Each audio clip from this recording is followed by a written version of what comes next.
Hi, I'm Brendon McDermott, and welcome to episode 4 of the cybersecurity season of the Digital Roast. And today we've got a really good episode for you where we talk to two cybersecurity experts from the company Enable, which is a company that we here at Focus partner with, where they're going to tell us about what's happening globally when it comes to cybersecurity, and more importantly, how can you be more cyber resilient? So have a listen to the episode.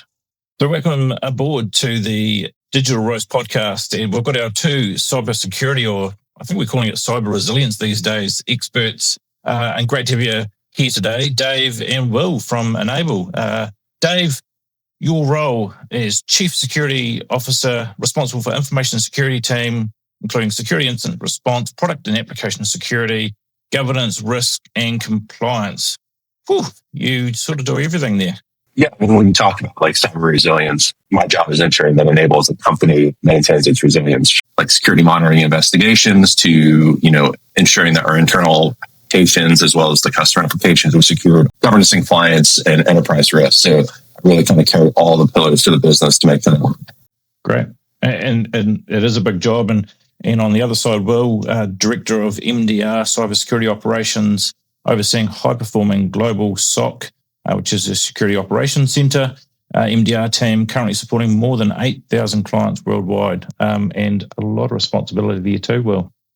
It absolutely is, right? No pressure on that one. But I've been doing this for a long time, roughly 24 years, and the pressure kind of just goes to the wayside, right? Being in these environments and doing this for so long, it becomes second nature. To have 8,000 customers, that have put their trust in us and continue to put their trust in us it's a major responsibility for us, right? And as Dave had mentioned, it's a team effort. The same thing with my team being a global operation as well, right? And supporting our global customers. We thrive as a team. It's one team, one fight. And that's what we're doing to help protect all of these clients. Oh, nice and well said. And I think for the listeners out there, Enable is probably a company that they may not be aware of, but it is a global company. It is a company that supports security operations for a number of MSPs or IT providers across the world, and it's serving globally. Dave, you want to talk a little bit more about Enable in terms of, I guess, what it's doing to protect clients? I mean, you support the IT providers who then in turn support clients? Yeah, it's a cascading support. So you think about your classic small to medium-sized business who doesn't that internal expertise. So they go to that MSP. And the MSP is delivering all the services through email security to recovery to make sure they work. So Enable really supports all the different aspects of that business. And certainly from a Focus Technology Group perspective, we partner with Enable, and we're thrilled with the fact that you provide that enterprise level security that we can then pass on to our clients to ensure that they're protected. Just taking a little bit of a sidestep for a minute, this is the Digital Roast, and I always like to ask my guests, what is their roast of choice when it comes to coffee? So Will, what's your roast of choice? My roast of choice is hot chocolate, because I actually don't drink coffee, as crazy as that sounds, right? So roast away, because I'm not a coffee drinker. Dave, what about you? Tend to drink a lot of Dunkin' Donuts coffee in the US. Did not drink caffeine for about a decade. As long as it tastes good, I don't really care what it costs. Yeah, here I was thinking all IT people drank coffee. Having been in Sydney recently, I'm as the listeners would know, a long black with a little bit of pouring cream in, and it's really hard in Australia to find any cream anywhere. So I'll just have to put up with a long black when I'm in Australia. So moving on a little bit, what I want to pull something up from is the threat report that Enable did a few months ago that came out, and it talks about cyber criminals targeting SMBs or small business more than ever. I was really interested in the fact that a massive surge in threats detected from roughly 50,000 in 2024 to 13.3 million in 2025, so a 273 times increase, which is just astonishing from one year to the next. Dave, what is happening globally when we're thinking about cybersecurity and cyber resilience and small businesses being attacked? Yes, and I don't think small businesses are a new target for threat actors. I mean, when I think about attackers, there's two primary buckets, and they're either interested in money or data. And, you can kind of regionally figure out based upon where globally these attackers are located for which they're targeting. The reality is that small businesses still pay. And that's the unfortunate reality, which is if you break into a small business and you take their data, whether they have compliance requirements, whether they have, they just want to stay, they want to stay open. It's one of those challenges that every business has the responsibility of not wanting to go extinct. So those attackers know it. So as long as they're going to get their payday, they get their paycheck, which can be, it moves very quickly. There's a tech landscape, but the MSPs really know, like I often talk about like business impact assessments, like what are those most critical assets? How can we make sure that they're able to recover? So the reality is the attackers know like that the barrier to entry for a small business is low, the same risks, but there's also that financial opportunity. So that's why you continue to see that increase globally. I mean, everywhere we're seeing those small to medium-sized businesses being attacked because they're susceptible and they pay. There's probably more of them and easier target, as you say. Exactly. So what would you say then to, and we hear this a lot of small businesses saying, particularly here in New Zealand, it's happening on the other side of the world. It's potentially Russian, North Korean, and I'm in here in little New Zealand. And what would they want from me? Yeah, so you're not in business because you don't have something of value. That's the reality. If you produce, grain versus you produce the most sophisticated microchip in the world, you have value, whether it be like to different demographics. Now, I would argue any business has that value where it's really, really important whether you insource your IT and security or you outsource it to an MSP is having that conversation about like, how are you protecting me to ensure that my business can continue to thrive when something happens? Because the systemic shift that I think most people need to make is it's not an if, it's a when. And as with all things, what you want to do is you want to contain it kind of at its smallest area. Don't wait till it becomes a big issue. So, and having that conversation with your provider, it's a joint relationship. I would expect, and we're partners. We're all partners in this. It is a team fight. Well said before. But I think those small to medium-sized businesses, they should come in with awareness of how they're being protected. Where is their investment going? Because that's important information to know. Again, like I say it a lot, to make sure that they are not an extinction event. Most small businesses, if they are not prepared to effectively respond to a cyber attack, could they be offline for 2 weeks, 4 weeks? If the answer is no, and they would go out of business, how do you bring that in? How do you make sure that you build that resilience into that company?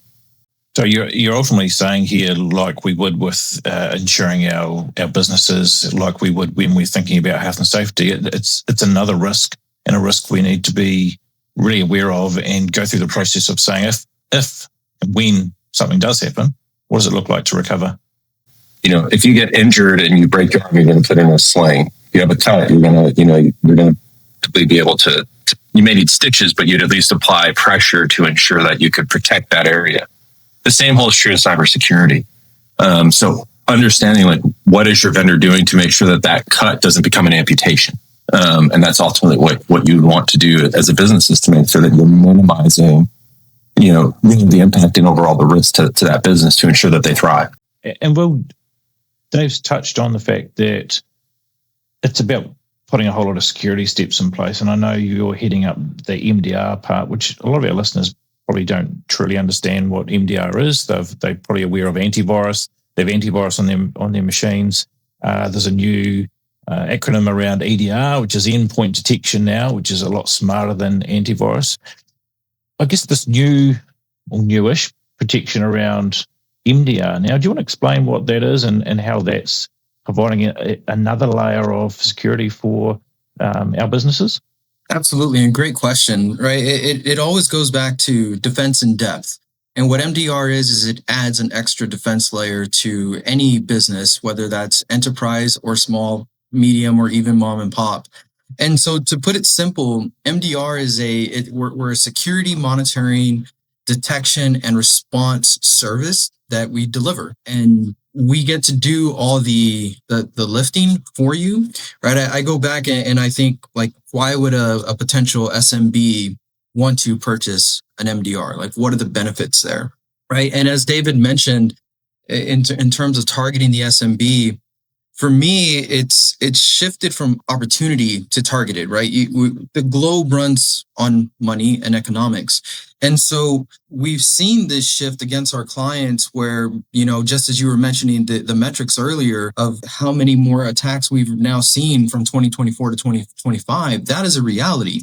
It's not something that's just fictitiously pulled out of the air. We can see it also inside of our clients' environments and these attacks that have been going on and the ramp up that's happening. So I go back and I think, like, back when I was in IT, would I have the time to concentrate on creating detections, on living and breathing in the security world and investigating and figuring out what TTP and threat actors are doing, right? Or the TTP that threat actors are doing, and what TTP stands for is tactics, techniques, and procedures. And so I just did not have that time in my life at that moment, right? I had to ensure that operations were up, systems were going, transactions were happening, right? And that the business was making money. And that's where MDR really helps add that value. We do that extra lift, that heavy lifting for the clients in order to identify, detect, protect, and also ensure that they're informed and they're consulted about what we're doing and the actions that we've taken to help contain a risk inside their environment or a risk that's going against their environment. And we're not just talking about a piece of software here, are we? We're also talking about that, as I mentioned earlier, that SOC or that security operations team. You've got a group of humans who are also looking at the data, looking at the information, and being able to respond in pretty much real time. The world has shifted, right? Back at, 2024, 2023, when the GPT started getting introduced more to the public. Right. And so the attackers, they're utilizing that as well. And on this side, on the human side, well, we have to be just as fast. Right. And so speed really is of the essence. But there is human analysts that are, I had an aha revelation moment. I was driving into work one day and I said, what is AI really doing for me in the SOC right now? What is it doing for the industry? And at the moment, my revelation was that it's a faster determination towards conviction, right? And whether we're adding conviction to the AI to say, hey, go and take these containment actions, it's still been governed and trained and taught by the humans. So we're not just letting it go and do its own thing, such as the Wild West. It's controlled. And therefore, every aspect of it from our ops is being controlled by the human, and the ops is still 100% being governed by humans. I guess it's interesting you talk about AI, because AI is the buzzword. It is something that, and within a very short time, within 3 years, we've seen something like ChatGPT become almost as popular, if not more popular than Google. In terms of AI, how is that accelerating, or how is that changing the cyber resilience or cybersecurity landscape? Good question. I'm going to steal this one from Dave. I'm not sure if it was his or not, but because I didn't hear a targeted individual. But so I'm going to, you highlighted earlier about our threat report, and we also published our State of the SOC report. And in the State of the SOC report, I'm going to lean on this one for a moment. We highlighted that we witnessed from our telemetry, from our data, we witnessed a threat actor break into an environment and escape that endpoint within 8 minutes, right? So let's take that back just a moment and digest that. What does that really mean? Well, it means that an attacker fooled, convinced, or brute forced their way into an endpoint, right? Think of your laptop. And when they were inside that environment, they then went and got access to the crown jewels or the bigger landscape of that environment within an 8-minute window. So speed is of the essence. And if we have an 8-minute window, we have to move just as fast. And this is where AI is helping us, right? So it helps us, one, get information faster to not only my team, the analysts, but also to the customer as well, to our partners. And they get to see exactly what we're seeing in real time also. But two, one of the things that I'm really pushing on with Dave's support as well is the augmentation of the team, right? So I try to think of like a military soldier, right? And let's say they're going into war and they have a helmet on, and it has a heads up display within the helmet. And they can see through like They can see through fog. They can see the threat actor through the fog. They can see around the corners, right? So it's augmenting that soldier to be a much more effective soldier in completing their mission. That's essentially what I've been pushing for on this side also, and we've been doing for quite some time now, is augmenting that analyst to have the speed to get to that conviction faster than I had in that revelation moment as I was driving in to work that one day. I think it's really important. And as you talk about, as we talked earlier about small to medium businesses, they're busy running their business, and can they actually get that speed themselves, or they probably need a really good IT provider and partner to ensure that they've got the tools and also the backup and expertise to help them. So Dave, if we're thinking about a small to medium business, what should they be expecting or wanting from their IT provider when it comes to cyber resilience? You talked a little bit before around that partnership. What does that need to look like? My brother owns a small business, so I use him as my example. Love him to death. He understands CNC machines, and his mission is to make whatever they're making. So, but what I would say is the IT provider brings in that technical expertise, and they need to be able to translate that into a language that the business owner speaks. And that's really what MSPs do really, really effectively, is they're able to have those conversations and discuss what that customer's goal is for their business. And then how do they support it to ensure that everybody's aware of what could happen and how we're protecting that from happening. And it's just like, I think about, and I'm like your home insurance here. I happened to be watching TV this morning before I came to the office, and they're talking about homeowners insurance. And I was like, all right, I guess they have that everywhere. But you make investments on that, and you make a determination on what type of insurance, what are you going to cover from a damage perspective. And it's not, you don't buy that expecting it's going to happen. It's an investment to make sure that if it happens, I know who I'm going to call. I know what I'm going to do. I know how I'm going to get back into my house. For those small businesses, they need to have that same kind of mindset and relationship with those MSPs or their IT providers, understanding what are my biggest risks? How are you protecting me and making sure that I can continue to operate? And it really is a partnership. It's not one person to the other that leads it. You have to do it jointly. Yeah, and there is the software, there is the MDR services, but I guess there's also that strategic piece and understanding the business, as you talk about quite rightly as well. Yeah, exactly. And that's not something we would specialize in. Like that is that value that MSP is really adding to their customer. And that's really the value add that they're bringing, is that knowledge and expertise, even regionally. There's nuances down here and, like Australia, New Zealand, that are going to be different than what I would know in the US. So it's having that local expertise and again, that relationship, I think, really helps drive things forward. And it's quite fascinating when you think of it, because you might have a small business that's based in Invercargill or Dunedin in New Zealand, who has an IT provider which may or may not be Focus, who then behind that has Enable and their software and solutions, and then SOC teams and all the rest of them behind. So it goes from quite small to having a massive team behind you when it comes to protecting your business. Exactly. And knowing how they're protecting it. I think, and that's, talking about supply chain risk and third-party vendor risk, like understanding what that MSP is bringing to the table to help protect their business from a small to medium size. I think it's important to know. You want to make sure that, think about like a fire department. You don't want the fire department who's bringing the oldest fire truck that doesn't hold much water. You want the fire department who's going to bring like the newest, most technically advanced fire truck to put out the fire in my house and minimize the damage. So understanding what they bring to the table, I think, is absolutely critical, because you're right. There are so many layers behind every MSP that helps make everybody successful. I think it's a healthy conversation to have of some of the why, not the what, but the why. Yeah, I think it's a really good point. And Will, from a global perspective, what are you seeing? What's changing from a cyber perspective? I talked before about Russian, North Korean, but and we're also seeing a lot more now and doing some reading around identity theft as well. So can you give us a bit more insight in terms of what's happening or changing globally in terms of cyber incidents? So you may remember a time when a lot of us were getting an email from the Prince of Nigeria, and we're like, heck yes, we're super special. We are important. Essentially, the old is once again becoming the new. And why is that becoming the new?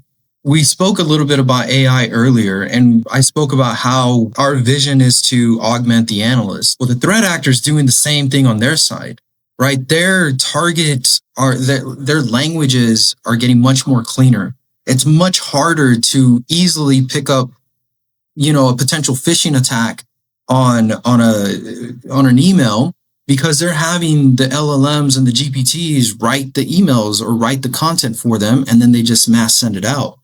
So what is changing, and there's a threat that I'm gonna highlight here, a small little use case. You know, you go to a website and you get the prompt like, hey, are you a robot? Check this box or click these images. Yeah. Right? Like, oh yes, like I'm doing cybersecurity, I'm protecting our company, and some people may think I'm a geek, I'm a nerd, so I think this all the time. Right? I'm like, heck yes, I'm doing cybersecurity. But there's an evolving threat that's been out for a little bit that we're seeing. It's very successful right now. And so it's important for, our viewers here and also for the SMB market to understand what's happening. So threat actors, what they're doing is they're essentially sending a victim to a splash page, right? To a website. And it's a laced website with malicious actions and malicious code on it. But it doesn't look like it. You'll think it's potentially your bank, potentially whatever social media platform you use or whatever application that you're normally used to using. What they've done is they've switched their tactic against that CAPTCHA of, am I a robot?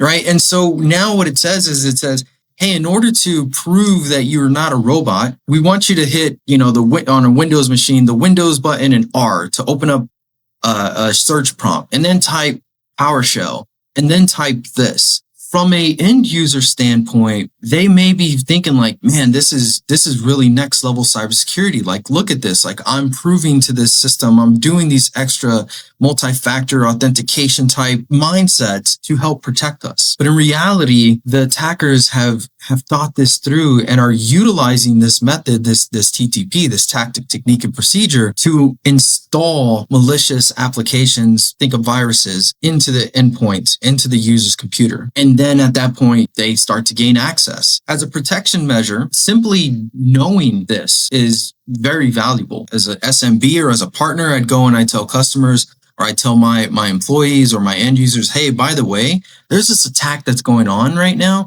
So make sure that, it is literally just a look at a picture, select a picture, or check the box, not hit all these extra keys. You mentioned identity, right? And this is specifically targeting identity. I was having a conversation yesterday, as a matter of fact, about will there ever be a point when identity is no longer targeted, right? Will we ever have enough information, enough AI, enough telemetry and systems to be able to wipe out the identity as a potential victim target, right? I don't think so. I don't think we'll ever get to that world where we have enough security to truly protect the identity of users, because we are human, and that's what makes us flawed, right? Because we can fall victim to an item, and even if it's as good as it looks, we have to be aware that now these threat actors are using what we're vulnerable against, right? Which is the human touch, that human connection. So how do we validate in the future, right? Like, how do I know I'm truly talking to a human, right? It's all against that identity, because now there's phishing attacks, right? Which is basically a voice attack where it's kind of like a phishing attack through an email, but it's now targeting voice. We're seeing things such as spoofing of videos, right? Where there was one where I saw like the Queen of England, right? Where she was basically deep faked. And so as technology continues to evolve, which is already happening now, we need to identify and take additional measures to ensure that those that don't live and breathe cybersecurity every day know what to look for and how to protect themselves. And that comes through the relationship from the MDR SOCs, from the security teams, from the threat researching teams, and through the partners, through the IT pros, through all these items to get down into the customers, right? To get to the boots on the ground individuals. And that's how we truly will protect identity, right? It's always been said, knowledge is power. And in this application and day and age, that is even more so true, that we must have this knowledge in order to continue to protect that identity. So with all of that, Dave, can we really trust anyone? Digital identities are a challenge. So I would say you can trust people, but trust but verify. And I think that's the best way to ensure that if it smells suspicious, picking up the phone, and I know nobody likes to pick up the phone anymore. It's a weird concept for all of us, but picking up the phone and calling somebody to say, did you do, is this you? I just want to confirm, and having those checks and balances in place, but it can protect your business significantly. Yeah, I think that's really good advice in terms of just pick up the phone. And pretty simple. simple when it comes down to it, isn't it? Exactly. But again, like we were conditioned, like if this thing rings, calling me, nobody ever calls me. It's weird. It's a telephone. Why would somebody call me on it? But yeah, and that it's simple things like that where you kind of have the, we call it internally, we call it the 4 eyes concept. We have 2 sets of eyes on it to validate that what we see is expected and we're like the right things are happening. You can do that very same thing with your business to make sure that you're being resilient and covering those risks. So cyber is a topic where there's a lot of almost fear and scaremongering. It is a bit scary. Some of those conversations and things we've discussed as well. As a small business owner, you go, well, gee, how do I really protect myself around some of those things? So is there any good news in any of this in terms of the resilience part? Staying ahead of this, is there anything good in this space?